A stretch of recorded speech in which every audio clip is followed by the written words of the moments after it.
Welcome to the Fantasy Champions Fantasy Football Podcast. Here's your host, Morgan Colby and Rick Lemon.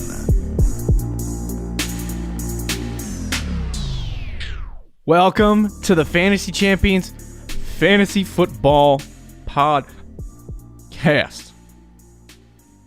It is waiver wire. Week 15. My name is Morgan Colby. I got Rick Lemon with me as always with Papa Mercado. What's up? Welcome to week 15. The playoffs are, well, I mean, what if you have a 2-week playoff and you play a week 17 championship? So I guess your regular season would end this week. Yeah, but most people. Yeah, I'm just going to say everyone's playoffs have started. Yeah, so. And most people's playoff starts this week. So. You're in like a 5-person league and you can't have 6 make playoffs. But anyway, so yeah, week 15. Hopefully you made the playoffs in most of your leagues. Hopefully we were able to help you through the regular season and do that stuff. But waiver wires for week 15 are here. A lot of these moves are going to be predicated on this year. There seems to be a lot of, this late in the year, a lot of COVID. Unfortunately, a lot of COVID restriction happening. So at some point in society, completely unpolitically driven statement, but at some point in society, I think we need to just move on from COVID. But they keep locking people in rooms and closets every time somebody gets sick. So anyway, these players are going on COVID-19 IR, and we're going to try to help you with the Week 15 waiver wire analysis, if you will, to help you win your league and give you a lot more content this week. And I think Friday too, Rick, we're going to do, should I call it, because you're doing the show notes for this. Okay. I'm just going to share you the note, and then you're going to Rick's Dynasty Trade Targets. Okay. Yeah, so anyway, no, we'll do Dynasty Trade Targets on Friday, I believe, and then Thursday, the normal starts and sit show, with our Wednesday show being, what the hell do we do on Wednesday? Oh, yeah, the Thursday night preview show. Yes. So, yeah, week 15 waiver wire. You ready for this, Rick? You ready to go through the playoffs? Let's do it. What are your I'll do the intro first and then I'll ask a question. Before we jump into the main segment of the show, be sure to check out our website, fantasychampions.com. Follow us on Twitter, Instagram, Facebook, TikTok. If you're watching on or listening on Apple Podcasts, Spotify, Stitcher, or any other podcast platforms, please leave a review, share this podcast with your friends. If you're watching on YouTube, subscribe, click the bell for notifications, like and comment down below. Any questions you have pertaining to this week, we'll answer them all. AMA, pertaining to fantasy football. So I guess it's really not ask me anything. But anyway. Now, see, I did that, and I don't remember what I was going to ask you, Rick. Yeah, that's always what happens. Oh, I was going to say, okay, so you're in 9 leagues, 7 leagues? I can't remember. I think I'm in 9. How many playoffs? Unfortunately, 7. Okay, I'm still recording this on Monday, so I'm hoping to make 5 out of 6 of mine. One's a Dynasty League, though. The Champs League, which my team is stacked, but everyone got hurt, so... That's, unfortunate, but anyway. Sad. So I'm hoping it's 5 out of 6 for me. But that's pretty good. Do you is there one team in particular that you're like, oh my god, I'm winning the championship in this league? That I'm confident in? Yeah.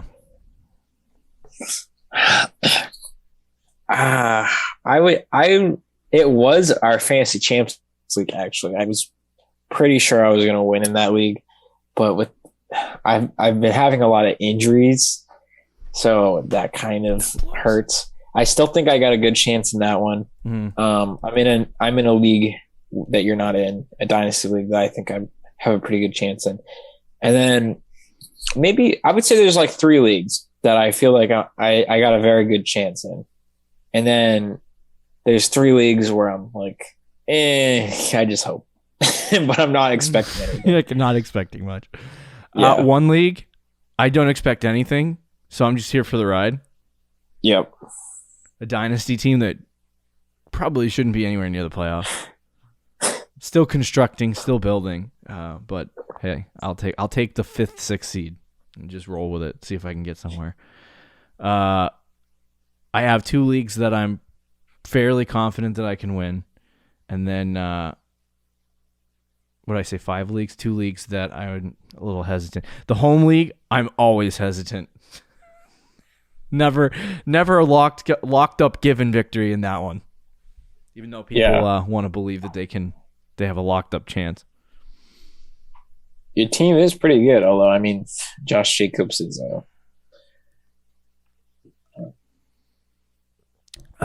I would like not to go look at the rest of the teams and tell me how you feel about Josh Jacobs. Oh yeah, no, I mean that's fair. I'll take Josh Jacobs. He's a good flex. But anyway, so we're gonna try to give you some Week 15 waiver wire advice for this show. Obviously predicated on some of the ideas and thought processes of guys being on the COVID IR, some injuries. We got the likes of AJ Brown out there who is hurt, among others. So we're gonna try to give you some advice on how to deal with those situations. At this point in the year, you're not getting a waiver wire ad that's going to run through the rest of the playoffs and win you a league. It's just not going to happen. Unless somebody gets hurt, like a stud running back gets hurt, you pick up their backup and they actually end up playing well. But any high-quality handcuff at this point is managed at this point. Right. I think there's one guy I need to see one more week at the running back position, but he could be the postseason ad. Okay. So we'll get to that, but we're gonna start with the quarterback position. And if I'm so glad bye weeks are over. By the way, that's I'm so done with bye weeks. Oh, it's painful. It's absolutely painful. Yeah. But anyway, we're gonna talk about the quarterback position first. And give you some guys that for this week are really good streaming options. I'll start off with one guy, and then Rick, you give me a guy unrelated to the one I said. But it's Tonga Viloa, not particularly because he's at the top of the list that we're looking at, but because this week he has a relatively good matchup against the New York Jets. He played the Jets in Week 11, had 20 fantasy points. I think it actually probably is 19. Yeah, 18 or 19 because of the point totals that I have in this league. But I think it's a good matchup against the Jets. I think the Dolphins have been playing really, really good football. They give up, I'm going to pull it up right now. The Jets give up, I think it's 22? 21 fantasy points to the quarterback position on the year. So this is a good week for Tua if you need a streaming option. I know there might be some quarterbacks like Lamar Jackson who got hurt this Sunday that may or may not. I don't know the injury status on Lamar right now. I haven't done. The last I saw was just like he rolled his ankle. Okay, so if he does miss time, you might need like if it's that light, it'll probably be like 1 week maximum. But if you need a starting quarterback for this week, I would go Tua. I think he's a great start against the Jets, and I think it would be a good. It's actually not a bad guy to have in case of emergency too. If you have a quarterback that gets hurt, like Lamar Jackson, and he's out for a longer term of time than you anticipated, because he has the Jets, New Orleans, Tennessee, 3 teams who have been not very good against the quarterback's position. That playoff stretch is really good. I don't think that Tua is going to drop 30 plus on. He might do it one time in this 3-game stretch, but I would say his chances of dropping a 30-point game are like at 15%. So I do like him as a postseason stretch guy and a guy that you can stream this week. But outside of that, I'm not like standing on the table going, "Oh my God, Tua is about to win you a friggin' league." Right? Yeah. No, I do like Tua this week. I think he'd be my top choice. If Taysom Hill is still out there, you should go after him. Yep. Some deeper plays in Dynasty. This guy's obviously going to be owned, but in redraft, he probably is not. It's Justin Fields, and I know that it's kind of risky as a rookie, but he has a very good matchup against the Vikings, which Ben Roethlisberger just put up 28 fantasy points against. Ben Roethlisberger, think about that. And Fields' 3 of his last 4 starts, he's had 20 fantasy points. The only game he didn't was the game against the Ravens, which he got hurt at halftime. It didn't look like he was going to put up 20 that game, though. He only had like 3 at the half, unless he had a monster second half. But every other game, he's been putting up about 20 plus points. This past week against the Packers, he had 20 fantasy points. I think he's a good play against the Vikings. The only thing that concerns me is that he's a rookie and he could just in a given week get like, yeah, exactly. There's a risk. There's risk applied. I mean, there's definitely risk. That's why he wouldn't be my first choice, but he also has a very good chance of getting 20 plus fantasy. If you points. are a stacked fantasy team, like you're 10-4, 11-3, really, really good record, lots of really good players, and your starting quarterback happened to be, like I said, Lamar Jackson, for example. I would say there's a good shot, because Lamar didn't win you those games based on how he's been playing on the season. So I would think that in that circumstance, if you're playing this week and you're not on a bye week, I do have a 10-4 team that doesn't have a bye. Kind of salty, but whatever. But if you are in that situation, I would feel like you have a really good chance of winning against the team that you're going to play. And if that's the case, 2 is the safest bet. Like you're going to get at least 18 points out of Tua this week. Whereas Fields is a little more risky. So if you're the underdog, you're the 6th seed and you got to get a win and you don't have a quarterback and the team you're playing is really, really good and you're not going to have a shot, it might be a good idea to get Fields in there because there's a good chance that he puts up 5 points, and there's also a really good chance that maybe he throws for 275 yards and rushes for 100 and scores 3 touchdowns and ends up with 27 fantasy points and lights up the field. Like, could go either way. So I feel like the explosion chance is more in the column of Fields if you need a big game, but there's a lot of risk tied to that. So if you're like, I'm probably not going to win, I'd take the big risk. But if you're like, I'm going to win, don't take the big risk. Right. Yeah, if you're pretty confident, don't do Fields. But if you're like, because we were just saying before we started, there's teams that we have that we're like, oh, we're just here for the fun. You said you were like barely snuck in a league. Like if you feel like that, and you're like a 5 or 6 seed, and you need a quarterback this week, go for Fields. Yeah, I like that. Is there any other guys that you're enamored with? Taysom Hill is a great deep one. If he's not owned, like he might be. Oh yeah. I talked about a couple weeks ago the possibility of him being a league winner. I would imagine that he's picked up, but that's a really good ad. Super deep. This guy would probably be like one of my last choices, but. He's playing Atlanta. It's Jimmy G. I know it's gross. I know. And he's only had over 20 points like 3 times this year. But he had 20 this past week, 17 the week before. In a good matchup against Atlanta, I could see him getting another 20-point week. But again, I would put Fields to Taysom Hill all over Jimmy G. But if you're like in a 12-14 team league, you need a quarterback and you're scrambling. Garoppolo is better than I think like Teddy Bridgewater or Roethlisberger or Heineke or players like that. Yeah, that's fair. I like it. Unless you have any more quarterbacks, we can move on to the running back position. No, we can move on. All right, so the number one guy that obviously we'll just get it out of the way right now because I don't know that there's going to be like Austin Eckler obviously got injured, so I guess we can start there and not go to the guy that I was about to talk about, but. So Austin Eckler got injured this week. I don't know the extent of the injury. I don't know if he's going to miss a ton of time.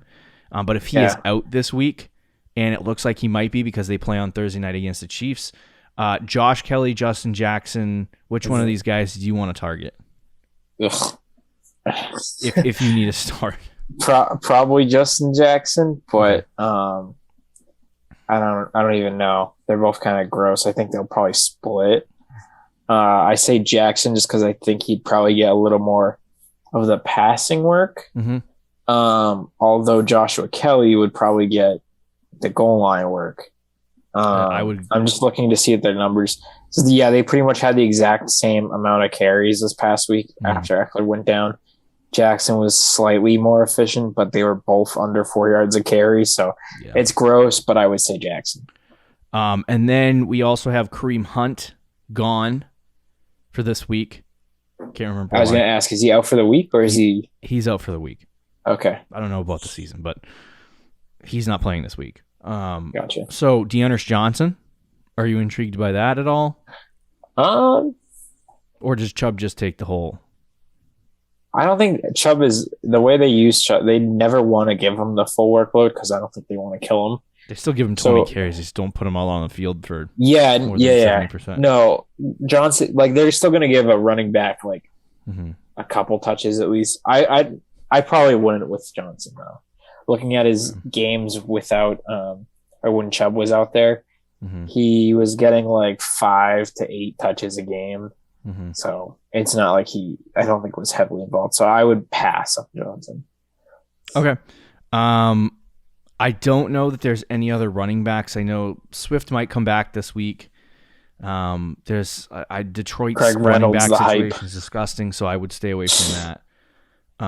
You see, I wish I saw this tweet because I didn't, and I would have done something about it if I did. But apparently, Schefter said before Sunday at 1:00 that like Craig Reynolds gives him the same feeling that he had about Elijah Mitchell, which when Schefter says that, it's basically him saying someone in the organization told me we're going to use this guy. Yeah.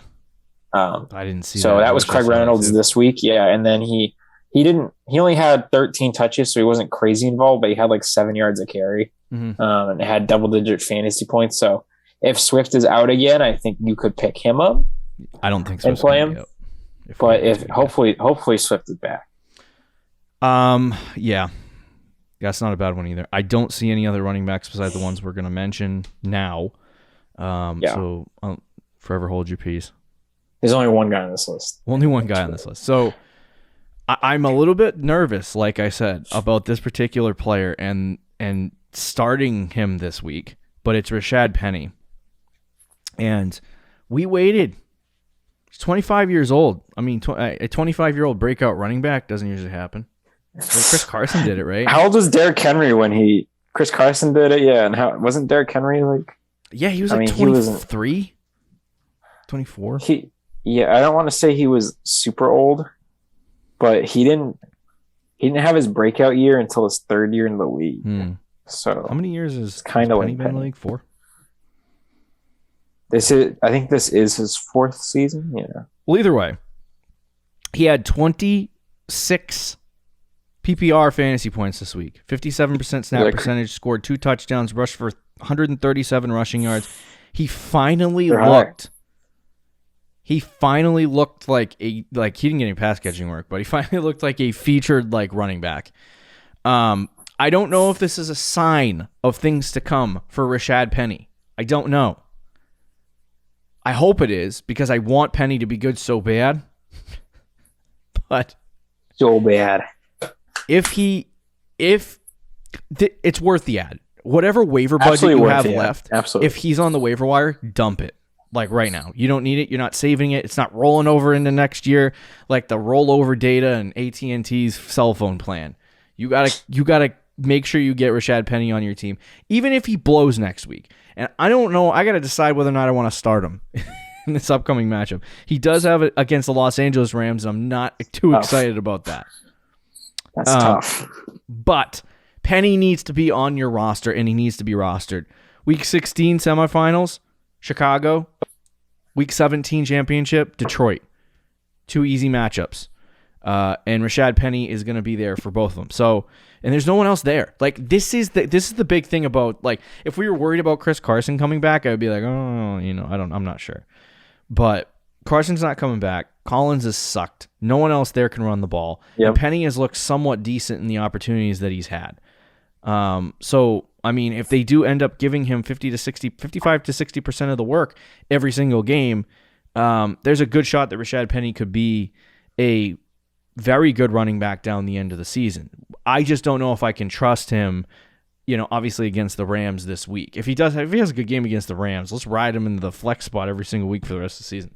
Oh, absolutely. I will. He's like, I'm in. Leading up to the week, Pete Carroll was saying that Penny, they wanted to get him more involved. He's been good in practice, blah, blah, blah. So I was like, all right, I'll just plug him in a lineup. And he was playing against Houston, so I started him. I don't know why. I just had the urge. I was started Penny? I did, yeah, and he got 26 fantasy points. I was so mad because in another league I didn't start. I would have lost anyway, so it didn't really matter. But I had Penny and I saw him on the bench, and I'm like 29 fantasy points in the PPR league. I was like, what the frick? Yeah, he went off, but I will say, like, for fantasy purposes, he did play against Houston. So like he had 8 yards of carry. That's not going to happen against the Rams. No. Like I would put your expectations a lot lower for this week against the Rams. But if he comes away with 10 to 12 fantasy points, that's a good week. If he gets 17 to 20 touches, let's just say 17 again, like he did this past week, with like a 57 to 60% snap percentage, yeah, I think he could get you 10 to 12 points, and that would be a flex. And that would be a pretty decent flex. So either way, he should be worth a pickup. Mm-hmm. Not telling you to start him this particular week against the Rams, but he should definitely be on a roster and see how he plays this week. Yeah, I agree. We got to move to the wide receiver position, but Penny, one of the top waiver wire ads this week. Let's move to wide receivers. There's some interesting guys out there. Devonte Parker tops the list. He has a really good strength. I don't know why he's still out there. I know, honestly. He has a really good strength of schedule. Rest of the season and the playoffs are just not hard for him in the whole Miami offense. So I would add Devonte Parker as one of the guys this week. He's a good, really good late season ad as well, similar caliber to Penny, where he could have some really good games and help you out down the stretch if you need some flex options. As far as Adam Thielen is concerned, he is out. He was out last week. I don't know if he's going to play this week. I would guess that he is probably going to play. If that's the case, I don't know that KJ Osborne is a good ad. Yeah, I think it's 50-50 right now if Thielen plays. But KJ Osborne, great play. Great play if Thielen's out. Yes. And so would you just add him out of speculation that Thielen would not play? I would, but I'm not putting money on it. Okay. I mean, I don't know if you even have money at this point, but yeah. But yeah, I would actually consider other guys on this list though ahead of Osborne, just because I don't know. I mean, obviously if Thielen is out, then Osborne should be pretty good. But even how many points did he? I know he played 16. Decent. Yeah, he had like a 60-yard touchdown catch. So if you, and I know if you take that out, it's hard to 4 fantasy points. It's like Van Jefferson every week. He had a 62-yard touchdown catch. So he did have 9 targets, though. So I think that's important. So again, without Thielen, of course, but if Thielen comes back, it kind of makes him useless. All done with that. Amon-Ra has 12 targets back-to-back weeks. I saw. I can't believe. I it's funny because I get so confused with all my leagues sometimes. So I saw this guy and I was looking in the home league and I was like, oh, there's no way he's available in the home league. And I was actually in the home league looking at him available. And I saw that he had previous week 12 targets, 14 fantasy points, and I was like, oh, or 24 fantasy points in PPR, I should say. And I was like, oh, I like that. I'm like, that's pretty good. And I was like, he's not available. So I just didn't pick him up. And then I saw somebody else picked him up. And I was like, wait a minute. I was looking in the wrong league. So whatever. That's funny. Did you pick him up? What'd you say? Did you end up picking him up?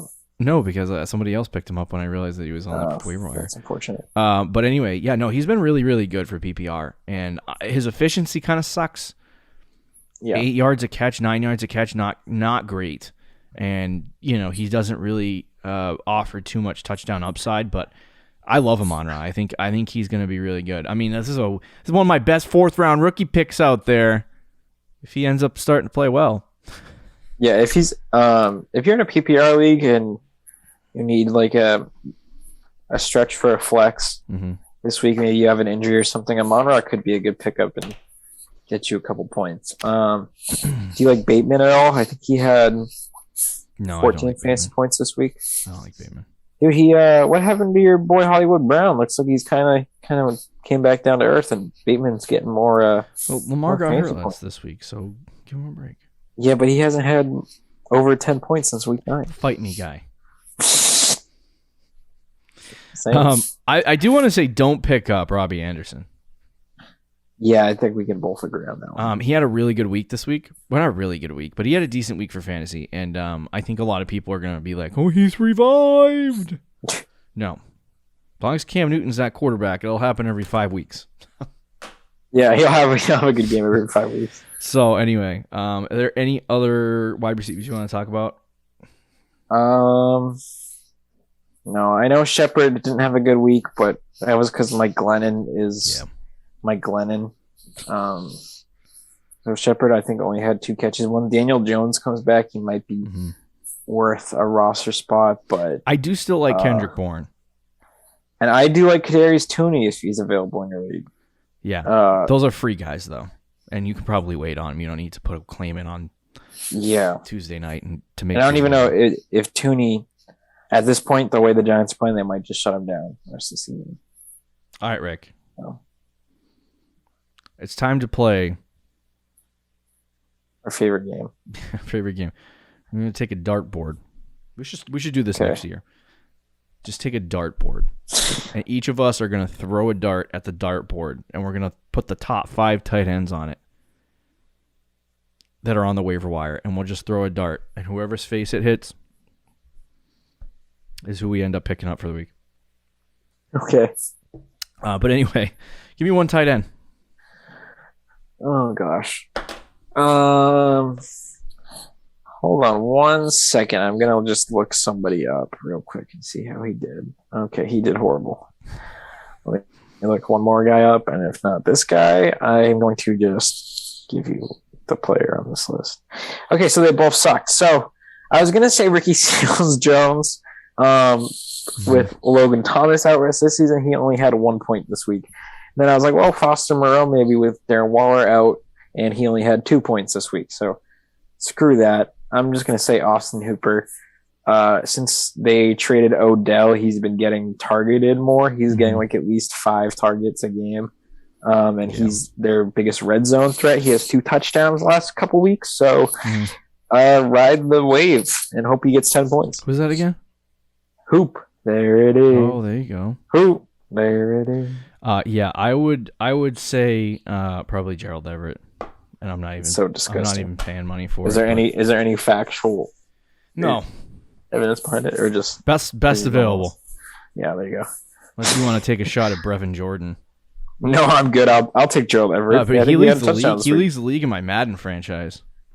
Oh well, that always means I target that. That always translates, to the NFL. Anyway. yeah, it always translates, doesn't it? It's funny because every time there's a player that I put on my Madden roster that's like a 70 overall, they end up going off on my team, and then all of a sudden they're really good in the NFL, and I'm like, why does this keep happening to me? But anyway, they're your waiver wires. Make sure you get them in before Tuesday night. We'll talk to you tomorrow, guys. Later. Thank you for listening to the Fantasy Champions Podcast. Make sure you subscribe on iTunes and YouTube, and follow us on Twitter @TheFFChamps.